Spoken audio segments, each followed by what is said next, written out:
Αγκαλιά με την πρόκριση στην επόμενη φάση του EuroCup βρίσκονται Πανιόνιος και ΠΑΟΚ που συνέχισαν με νίκες για την 7η αγωνιστική του θεσμού. Στο κλειστό του Ελληνικού, οι Κιανέρθροι ξανακέρδισαν τη Σπαρτάκ Αγίας Πετρούπολης, αυτή την φορά με 76-69.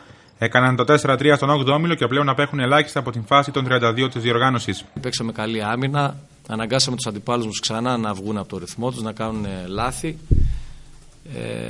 Πιστεύω ότι στα τελευταία 5 λεπτά δείξαμε την ανάλογη συγκέντρωση, τα ψυχικά αποθέματα και την ψυχραιμία.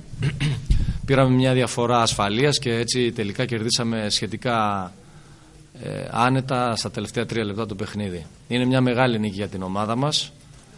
Είναι μια νίκη που μας δίνει προοπτική.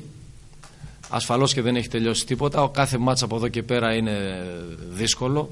Με τον Βασίλη Καβαδά να μένει εκτός αποστολής, ενισχύοντας τα σενάρια περί μετακίνησής του στον Ολυμπιακό, ο Πανιόνιος δέχτηκε στο ξεκίνημα ένα σερί 0-6, το οποίο τον έφερε πίσω στο σκορ με 9-11.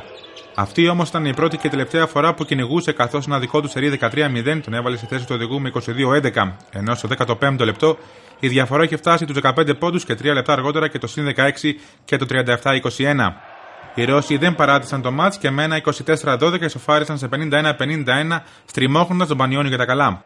Ο Στίβεν Μπέρτ ήταν ασταμάτητος, αλλά οι γηπεδούχοι βρήκαν το αντίθετο στο πρόσωπο του Έρικ Μακόλουμ.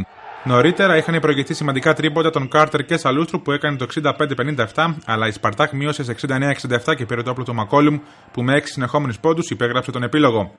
Ο Αμερικανός ήταν ο πρώτος σκόρερ με 24 πόντους, με τον Μίλμπουρν να τον ακολουθεί με 14. Στον όπο της Σπαρτάκ ο Μπέρτ είχε 26. Θέλαμε να ξεκινήσουμε δυνατά το παιχνίδι, δυνατά από την άμυνα, για να βρούμε ρυθμό και στην επίθεση.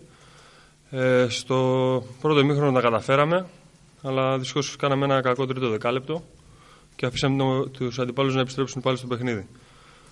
Παλέψαμε στο τελευταίο δεκάλεπτο, καταφέραμε να πάρουμε την νίκη που θα μας βοηθήσει πολύ να περάσουμε στην επόμενη φάση και τώρα συνεχίζουμε και κοιτάμε το επόμενο παιχνίδι. Πολύ κοντά στους 32 του EuroCup βρίσκεται και ο ΠΑΟΚ που κέρδισε στο κλειστό της Πηλαίας στην Άλμπα Φέχερβαρ με 68-64.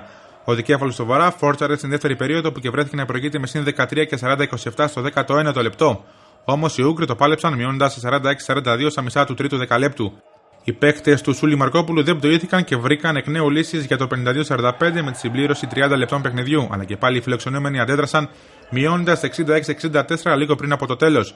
Δεν κατάφεραν όμως το κάτι παραπάνω, καθώς ήταν τον Κώστα Χαραλαμπίδη να ευστοχεί σε 2 βολές και να ρίχνει τους τίτλους τέλους. Μπόγρης και Πέιν είχαν από 12 πόντους, ο Τσαϊρέλης 11 και ο Κούπερ 9, ενώ από την Άλμπα ο Χόμπς σταμάτησε στους 16.